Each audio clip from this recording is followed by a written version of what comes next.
Pemirsa, dua orang pelaku pembunuhan terhadap seorang driver ojek online dengan cara mutilasi di Kabupaten Bekasi, Jawa Barat digiring ke Polda Metro Jaya.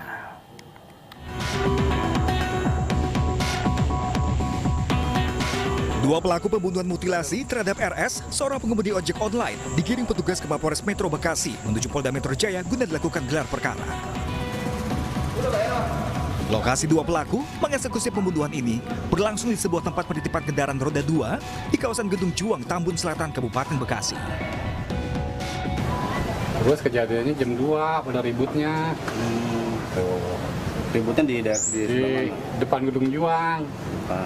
Ya banyak itu, juga satpam situ juga pada ini ngetahuin. Yang ribut itu siapa aja, Pak?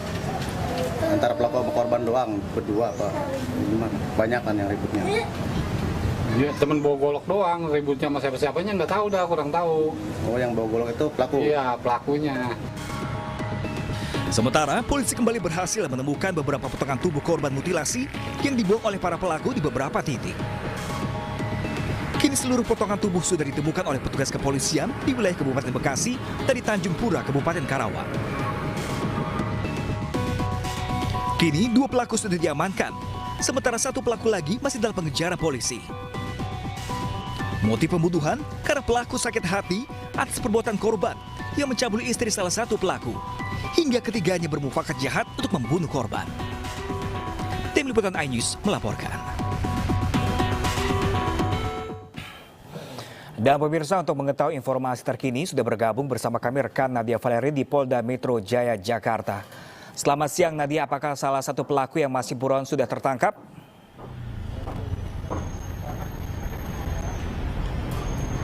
Ya, Pram dan juga pemirsa, usai mengamankan dua orang pelaku dari kasus mutilasi di Gedung Waringin, Bekasi, Jawa Barat. Saat ini tim gabungan dari Polres Metro Bekasi dan juga Subdit Resmob Ditreskrimum Polda Metro Jaya masih terus melakukan pengejaran terhadap satu DPO tersangka lainnya yang melarikan diri usai kedua rekannya tertangkap dan ditetapkan sebagai tersangka dalam kasus ini. Adapun sebelumnya, Pram dan juga pemirsa, berdasarkan hasil pemeriksaan dari kedua pelaku yang diamankan, diketahui bahwa untuk pembunuhan terjadi dan dilakukan secara bersama-sama oleh ketiga orang pelaku tersebut, dan ketiga orang pelaku ini mereka merupakan teman dekat dari korban, namun diduga ada motif sakit hati lantaran salah satu pelaku menyatakan istrinya pernah dicabuli oleh korban dan kemudian sepakat ketiganya melakukan aksi pembunuhan. Untuk pembunuhan ini, Pram dan juga pemirsa, dilakukan pada Sabtu 27 November dini hari lalu di sebuah tempat penitipan kendaraan roda 2, di mana diketahui berdasarkan keterangan pelaku dan juga saksi mata sebelumnya memang sebelum melakukan aksi pembunuhan, salah satu pelaku diketahui terlibat cekcok adu mulut dengan korban dan kemudian dilerai oleh pelaku lainnya. Setelah itu kemudian juga ketiga pelaku sepakat untuk mengajak korban untuk melakukan pesta narkoba, dan pada saat korban tertidur, ketiga pelaku ini kemudian melakukan aksinya, yakni membunuh korban dengan menggunakan senjata tajam, dan kemudian mereka juga bersama-sama secara bergantian memutilasi tubuh korban dan juga membuangnya di lokasi yang berbeda-beda di Tambun, Bekasi, Jawa Barat. Untuk saat ini kedua pelaku sudah diamankan dan juga dilakukan pemeriksaan intensif di Polda Metro Jaya, sementara satu orang pelaku lainnya, Pram, ini masih terus dilakukan pengejaran oleh aparat kepolisian. Ya, Pram. Baik, terima kasih banyak rekan Nadia Valeri langsung dari Polda Metro Jaya, Jakarta. Kami masih akan menunggu informasi terbaru dari Anda. Terima kasih dan selamat bertugas kembali. Kita ke informasi lainnya, pemirsa. Banjir yang merendam dua kecamatan akibat luapan Sungai Citarum di Kabupaten Bandung mulai surut. Aktivitas warga yang sempat menggunakan perahu kini berangsur normal. Setelah kemarin terhambat akibat banjir, hari ini aktivitas warga di kawasan Andir, Bale Endah, Kabupaten Bandung berangsur normal. Ketinggian air sisa banjir tersisa sekitar 20 hingga 70 cm dari sebelumnya mencapai 200 cm. Sejumlah ruas jalan yang tergenang pun kini sudah bisa dilalui kendaraan.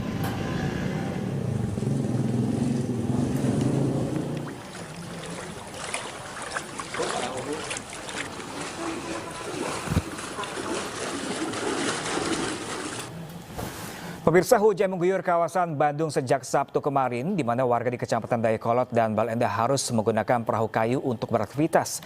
Dan pemirsa, untuk mengetahui informasi terkini, kita sudah bersama rekan Desi Juliani di kawasan Andir, Baleendah, Kabupaten Bandung, Jawa Barat. Halo, selamat siang. Eci, bagaimana kondisi banjir saat ini di siang hari ini di sana? Apakah sudah mulai surut total?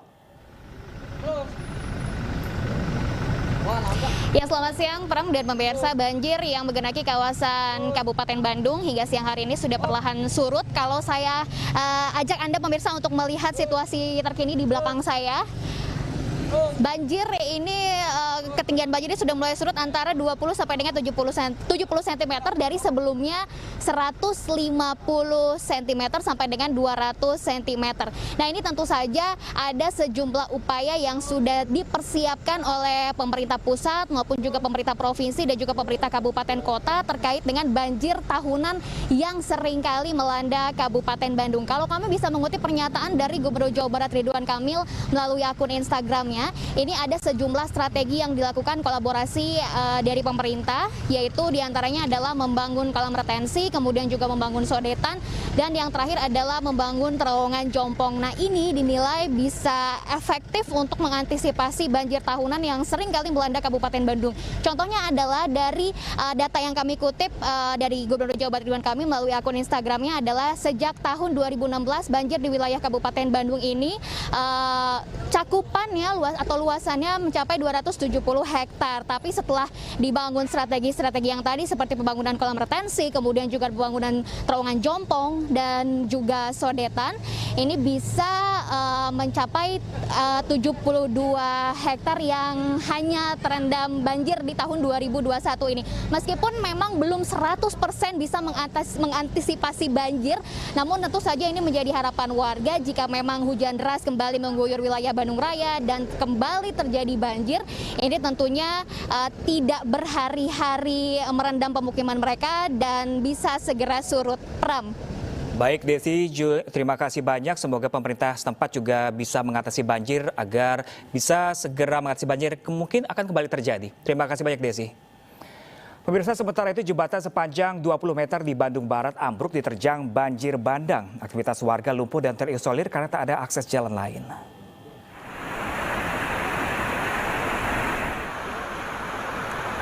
Curah hujan tinggi membuat aliran Sungai Cipadam meluap hingga menerjang jembatan penghubung dua desa, yakni Cempaka Mekar, Kecamatan Pasalarang, dan Mekar Jaya, Cikalongwetan, Bandung Barat.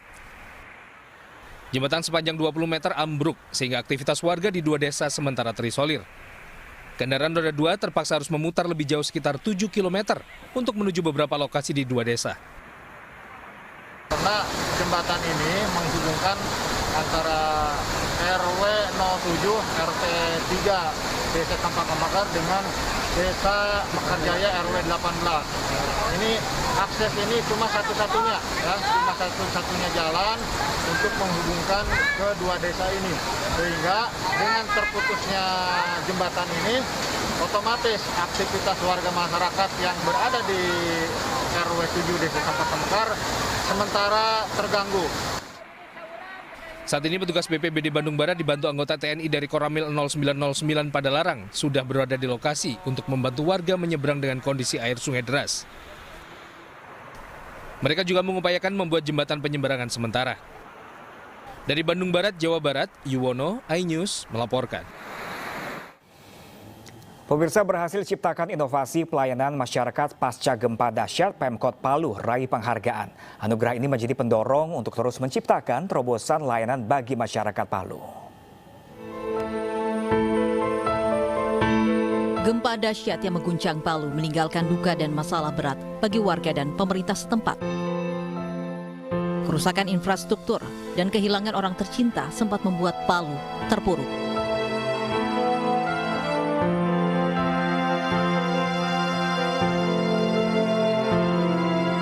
Tak ingin berlarut dalam duka, pemerintah Kota Palu menggandeng warganya untuk bangkit dan kembali produktif.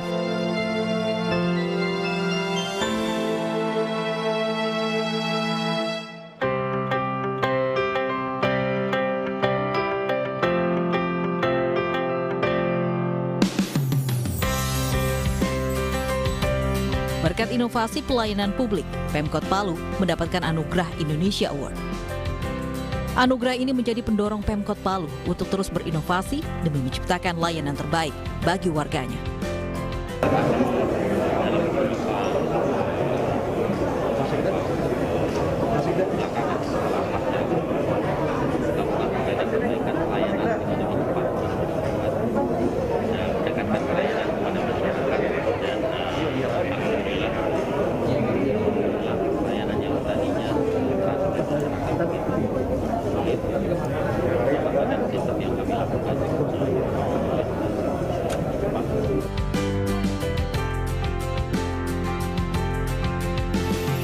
Indonesia Award merupakan ajang bergengsi penghargaan bagi kepala daerah yang dinilai sukses dan berprestasi dalam menghadirkan pelayanan terbaik bagi masyarakat.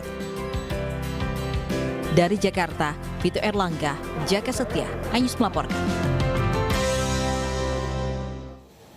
Pemirsa, tim SAR gabungan berhasil mengevakuasi ratusan penumpang kapal tol laut yang terdampar di perairan Budong-Budong, Kabupaten Mamuju. Tidak ada korban jiwa dalam peristiwa ini. Setelah terapung selama 4 jam, 126 penumpang kapal tol laut yang dihantam cuaca buruk berhasil diselamatkan tim SAR gabungan.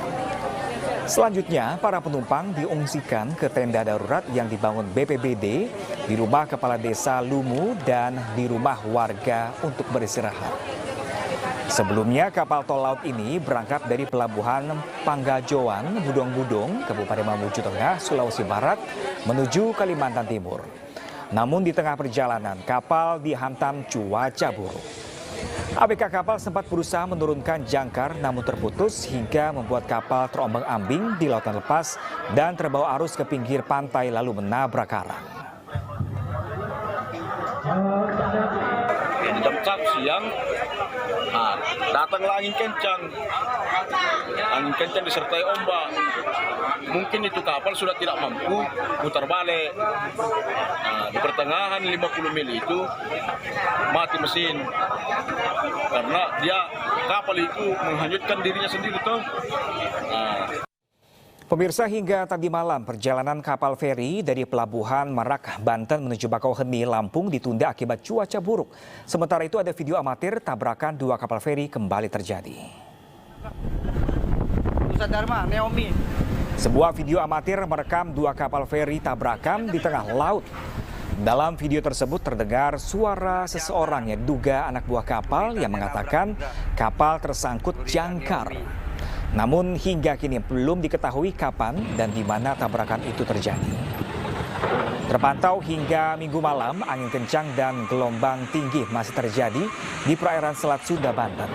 Hujan deras pun juga masih mengguyur Pelabuhan Merak hingga pagi tadi.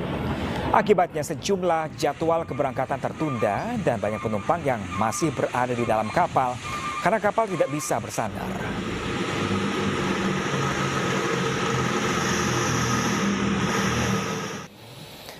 Pemirsa, 2 bocah ditemukan tewas tenggelam di tambak ikan milik warga di Lamongan, Jawa Timur. Kedua korban diduga hendak belajar renang di dalam tambak. Bocah kelelep rek. Hei, aku delok dhewe cah iki cah mati cah. Warga mengevakuasi jasad 2 bocah yang tewas tenggelam di dalam tambak di Desa Sidomukti, Kota Lamongan. Kedua korban berusia 8 dan 10 tahun, diketahui warga sedang bermain hujan-hujanan di sekitar tambak Sabtu kemarin. Namun karena tak kunjung pulang, keluarga mencari bersama warga lainnya. Kedua korban pun ditemukan tak bernyawa di tambak ikan milik salah satu warga. Ceritanya kan mainan waktu hujan-hujan, biasa anak kan mainan sama teman-temannya. Akhirnya juga anak ini lari-lari jalan, kemudian nggak tahunya kok terus mainan di kolam ini. Terus akhirnya lama setelah hujan selesai dan jarak keluarganya mencari-cari nggak ditemukan. Biasanya kalau hujan sudah reda kan biasanya pulang, ternyata nggak pada pulang. Diduga kedua korban hendak belajar berenang di dalam tambak. Namun tidak mengetahui jika tambak sangat dalam karena baru saja dilakukan pengerukan. Dari Lamongan, Jawa Timur, Abdul Wahid, Anyus melaporkan.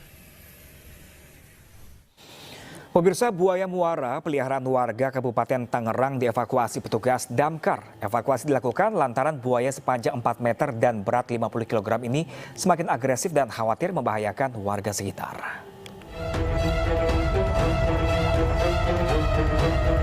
Evakuasi seekor buaya muara peliharaan warga di Kecamatan Cikupa, Kabupaten Tangerang, Banten berlangsung dramatis. Buaya sepanjang 4 meter dengan bobot hampir 50 kg mengamuk dan nyaris menyerang petugas damkar yang melakukan evakuasi. Setelah 2 jam proses evakuasi, buaya 50 kg ini berhasil dilumpuhkan setelah petugas menutup matanya dengan kain. Evakuasi kami makan hampir 2 jam karena kan dikhawatirkan lebih besar lagi, dia dikhawatirkan membahayakan masyarakat setempat. Usai dievakuasi, buaya muara ini rencananya akan diberikan kepada Balai Konservasi Sumber Daya Alam BKSDA Banten untuk dikarantina sebelum dilepas liarkan kembali. Sebelumnya, buaya muara ini ditemukan warga di tepi Sungai Cimanceri pada awal November lalu dan dipelihara oleh Fauzi. Namun lantaran buaya semakin agresif dan khawatir membahayakan pemilik rumah dan warga, Fauzi akhirnya meminta petugas damkar untuk mengevakuasi buaya muara ini. Dari Kabupaten Tangerang, Banten, Aimarani iNews melaporkan.